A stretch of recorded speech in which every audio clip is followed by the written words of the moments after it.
Tired of your car insurance rate going up even with a clean driving record? You're not alone. That's why there's Jerry, your proactive insurance assistant. Jerry compares rates side by side from over 50 top insurers and helps you switch with ease. Jerry even tracks market rates and alerts you when it's best to shop. No spam calls, no hidden fees. Drivers who save with Jerry could save over $1,300 a year. Switch with confidence. Download the Jerry app or visit jerry.ai/ACAST today. Guys, it's no use putting it off. The best time for an underwear refresh is now. Tommy John underwear is designed for a perfect fit that stays put all day. There's zero chafe thanks to 4 times more stretch than competing brands. And their innovative horizontal quick-draw fly is a game changer. With over 30 million pairs sold, there are thousands of men out there more comfortable than you. Don't settle for less. Go to TommyJohn.com today for 25% off your first order with code COMFORT. That's TommyJohn.com/comfort. Tommy John. Comfort perfected.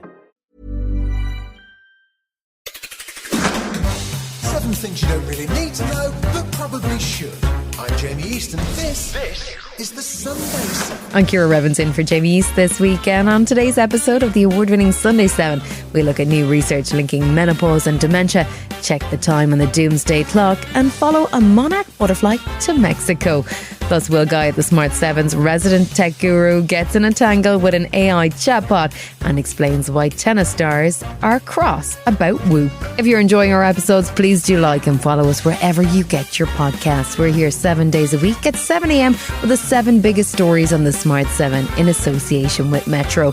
Before we get started, though, it was on this day in 1972 that the first handheld scientific calculator went on sale. The HP 35 cost almost $400 and ran on rechargeable batteries with a signature red LED display, and almost 300,000 of them were sold in the first 3 years. A startling new study from Cambridge University has revealed that menopause can trigger changes in the brain similar to Alzheimer's disease. The findings are based on a study of 125,000 women, and 11,000 of them had MRI brain scans, which revealed that menopause appears to cause loss of grey matter, which is associated with memory and emotion. It might explain why women are at greater risk of dementia than men. And Professor Barbara Sahakian from Cambridge University, who is the senior author of the study, says that it's the specific areas affected that really interested them. 2 of those areas are known to be affected early on in Alzheimer's disease. So it may be that the menopause makes the female brain a bit more vulnerable to the risk of Alzheimer's disease later on. For those who are concerned about the impact, she had advice on actions that you can take to minimize your risks. Having a healthy lifestyle will help a lot. So what we also found was that going through the menopause was associated with more problems of anxiety and depression, and also sleep disturbance. So as anybody will know, if you can't get a good night's sleep, you don't think as well the next day, you're having problems with mood and also maybe being irritable. So if we can sleep better, then we'll definitely have a better transition. And also we know that sleep is important for removing toxic byproducts in the brain and consolidating our memories. So what we learned during the day, we consolidate during the night. So it helps us remember it the next day. So having a good lifestyle where you're getting exercise, where you've got a good social support system, where you're sleeping well, also where you're learning new things, driving the circuitry in the brain to learn new things and remember new things, will all help during that period. Michelle Dyson from the Alzheimer's Society says that about 2/3 of people in the UK with Alzheimer's disease are female, and that this study could be important in revealing physical impacts on the brain caused by menopause. She was also calling for long-term tracking of the participants to see if they subsequently are at greater risk of dementia. Dr. Sarah McKay is an Oxford-educated neuroscientist and science communicator. She also runs Australia's Neuroscience Academy, and she says there are some issues in terms of how the study was conducted, and had some reassurance for those currently going through menopause. This study looked at brain scans, mood, cognition and sleep in over 120,000 women grouped by menopause status and HRT use. And they found that those who had gone through menopause had slightly smaller brain volumes. It's safe to say your brain isn't shrinking dramatically overnight to the size of a walnut. What I want to talk about is how the study is done. The researchers didn't collect new data. They mined existing records from a massive health database known as the UK Biobank. The UK Biobank is designed to spot broad population trends and patterns that become visible when you have huge numbers. It's efficient, but of course it lacks nuance. So studies like this aren't to be dismissed. They're just another piece in the puzzle. It helps us to spot trends and where to look more closely for studies in the future.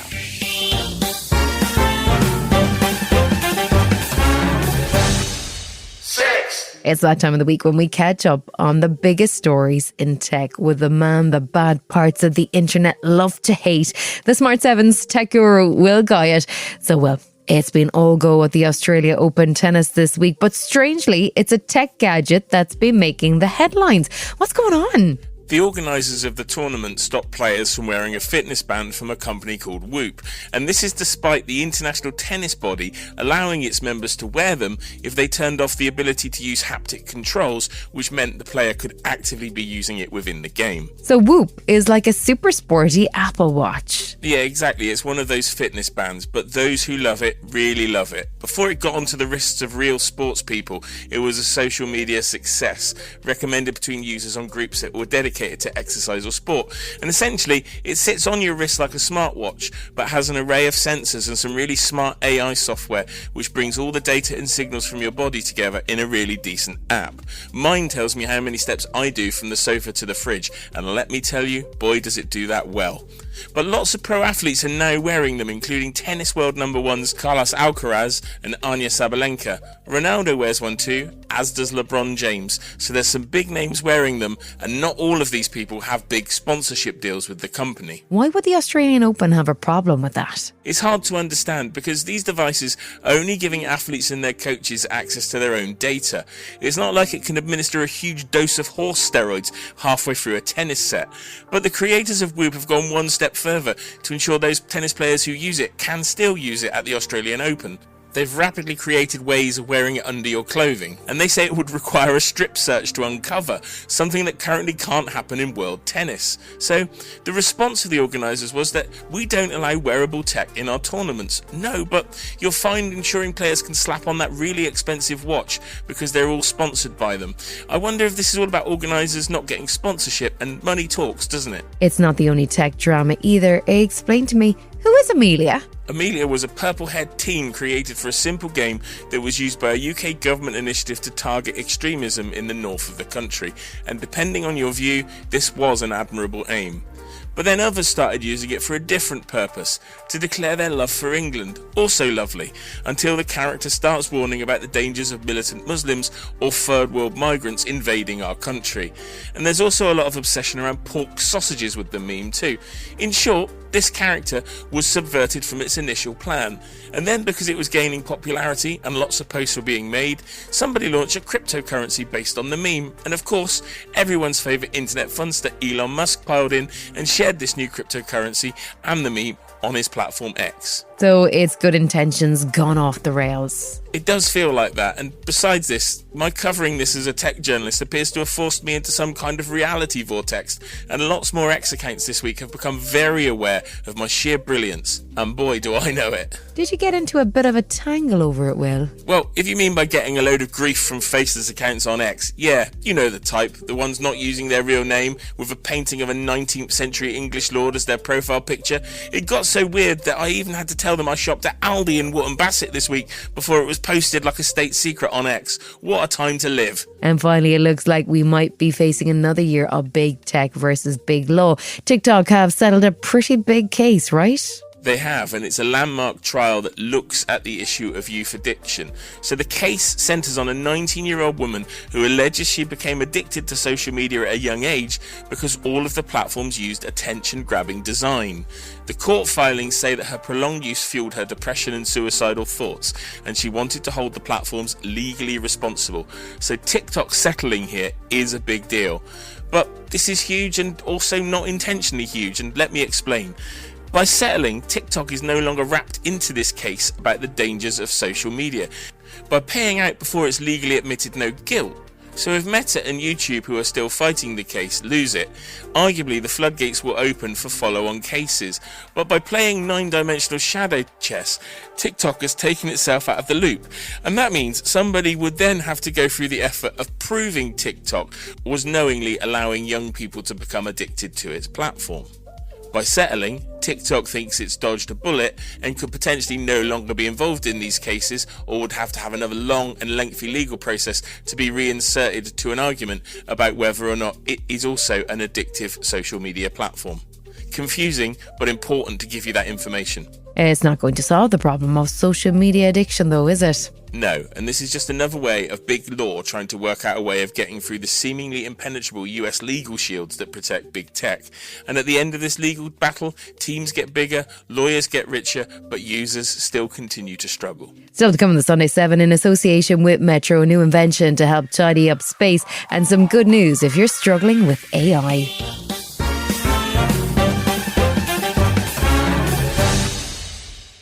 We're counting down until NASA launches its latest moon mission, Artemis 2, which will hopefully blast off from Earth next week. The mission will see astronauts go further into space than any previous manned flight as they travel to the dark side of the moon and back. It's all part of a build-up to an actual moon landing for the first time since 1972. One of the hazards that astronauts face is what's known as space junk. That's bits and pieces from discarded space equipment, old satellites, and all kinds of stuff that's accumulated in over 60 years of space exploration. Apart from the danger to astronauts, there's also real risk that when things like Starlink satellites malfunction, they can fall to Earth. But now scientists at Imperial College London are working with Johns Hopkins University and have developed a new method to track the falling junk by using technology previously used to detect earthquakes. In a study published this week in the journal Science, planetary scientist Benjamin Fernando and engineer Constantinos Charalambous explain that the falling junk creates a sonic boom when it hits the atmosphere, and the shock waves, it turns out, are very similar to the shock waves created by earthquakes. Constantinos explained how it works to Reuters. We are trying to solve the biggest headache in uncontrolled re-entries of space debris, particularly during that phase when the space debris breaks up, the disintegration phase. That's when things can become chaotic and the tracking can be limited. For example, Shenzhou 15 was left in a decaying orbit with such inclination that it was overflowing all 6 inhabited continents and particularly major cities, anywhere from London to Melbourne. Now, initial predictions of that re-entry ranged anywhere from the South Pacific to the North Atlantic. We were talking about these massive differences in distance. It's not an early warning system. It's a rapid re-entry forensics to provide this critical information to the authorities that need them desperately as soon as an uncontrolled re-entry happens.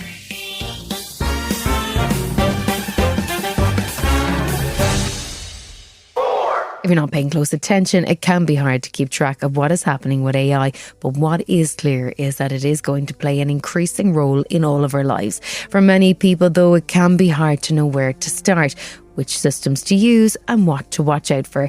Now, as the government leans into artificial intelligence, this week saw the announcement of a raft of new courses, which will largely be free to help get the nation to grips with a potentially transformative technology.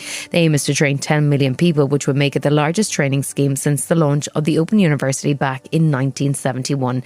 Liz Kendall, the UK's technology secretary, says some of the courses are as short as 20 minutes and that you can do them online. Free online courses for everybody with the goal of upskilling a third of the workforce by 2030, but it's available to everybody. It's really important that we'll never seize these opportunities of AI unless we've got people who've got those skills, who can think about applying it in their job, but also help them get a better job in future. Still to come on the Sunday 7 in association with Metro. Bad news from the doomsday clock, and we meet a long-distance butterfly. Right after this.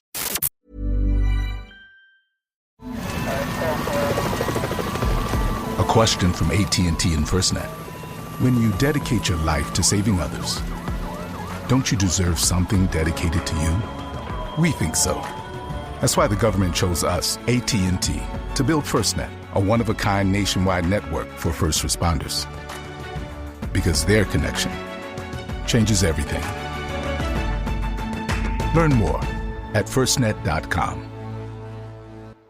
Well, the holidays have come and gone once again, but if you've forgotten to get that special someone in your life a gift, well, Mint Mobile is extending their holiday offer of half off unlimited wireless. So here's the idea. You get it now, you call it an early present for next year. What do you have to lose? Give it a try at mintmobile.com/switch. Limited time 50% off regular price for new customers. Upfront payment required. $45 for 3 months, $90 for 6 months, or $180 for 12-month plan. Taxes and fees extra. Speeds may slow after 50 gigabytes per month when network is busy. See terms. Welcome back.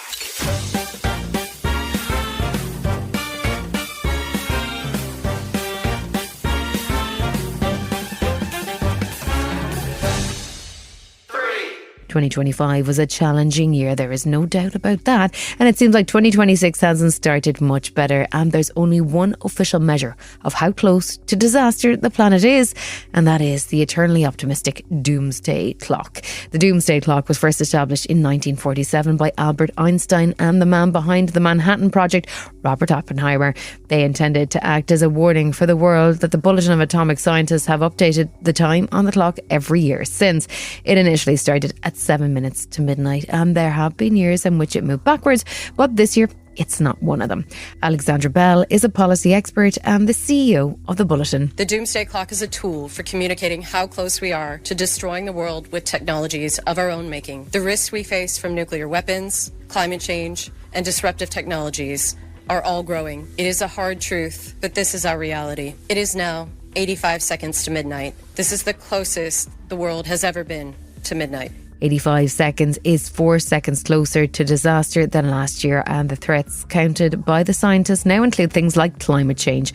Professor Steve Fetter is a professor of public policy and former dean of the University of Maryland, and says the decision this year was pretty straightforward. The Doomsday Clock symbolizes the risk to humanity from the collection of dangerous technologies and activities that humans are responsible for. In every area, we have failed to take the steps that are necessary to reduce risks, and there are new developments in every area that make the risks greater.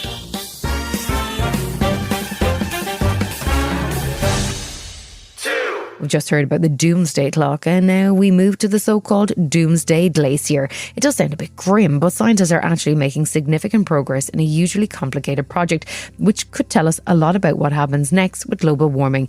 The Doomsday Glacier is also known as the Thwaites Glacier in Antarctica, and it's important because it's so big that if it collapses, global sea levels could rise by nearly 2 feet.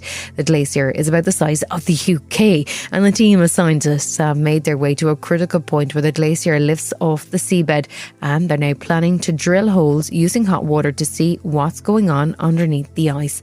Dr. Peter Davis is a physical oceanographer at the British Antarctic Survey, and he spoke to Radio 4 from the glacier. We're trying to answer the question of how much sea level rise are we going to get in the UK in the next 100 years. So we know that how this glacier evolves over that time will set really the key contributor to sea level rise from Antarctica. So we want to understand how it's melting and how it's going to evolve in the next 100 years. Britney Schmidt is a polar scientist who has previously created a robot probe which has explored underneath the melting glacier. The story of Thwaites is that we've watched the ice shelf go from a big solid ice shelf 30 years ago to a disintegrating mass of rifts and fractures and crevasses, producing icebergs and losing a tremendous amount of the ice shelf.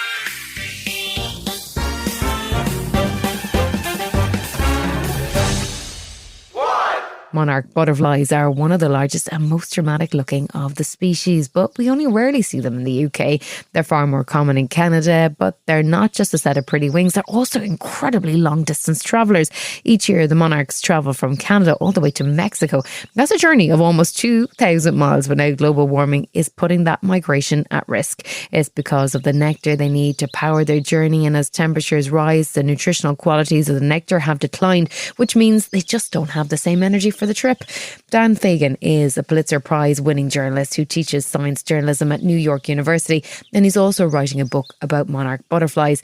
He spoke to PBS this week about what's going on with the monarch and how scientists are tracking the migration. It's really an amazing development. I mean, people have been using paper tags and sticker tags on monarch butterflies for a very long time, 80 years. You can see where the monarch started and where the monarch ended, but you have no idea where they went in between, which is sort of like trying to read a book with only reading the first and the last page. But now, thanks to this new technology developed by a startup company called Cellular Tracking Technologies, they create radio tags, and they've now figured out how to miniaturize these radio tags so they're small enough that even a butterfly can handle it. And so now, for the very first time, after all these years of trying to understand the migration of monarch butterflies, now we really know exactly where they're going, and it's just quite fascinating. This has been the Sunday 7. Wherever you're listening, do us a favour and hit the follow button. We'll be back tomorrow at 7 a.m. with the regular Smart 7. Have a great rest of your weekend. Written, produced and published by Daft Doris. As a small business owner, you don't really get to clock out early. Your business is on your mind 24/7. So when it's time to hire, you need a partner that works just as hard as you do. That partner is LinkedIn Jobs. When you clock out, LinkedIn clocks in. It's super easy to post your job for free, share it with your network, and manage qualified candidates all in one place. LinkedIn can even help you write your job description and get it in front of the right people. And promoted jobs get 3 times more qualified applicants. 72% of small businesses say LinkedIn helps them find higher quality candidates, and you can double your reach just by adding the hashtag #HiringFrame to your profile photo. Find out why more than 2.5 million small businesses use LinkedIn for hiring. Post your job for free at linkedin.com/job search. That's linkedin.com/JOBSEARCH. Terms and conditions apply. If you're the purchasing manager at a manufacturing plant, you know having a trusted partner makes all the difference. That's why, hands down, you count on Grainger for auto reordering. With on-time restocks, your team will have the cut-resistant gloves they need at the start of their shift. And you can end your day knowing they've got safety well in hand. Call 1-800-GRAINGER, click Grainger.com, or just stop by. Grainger, for the ones who get it done.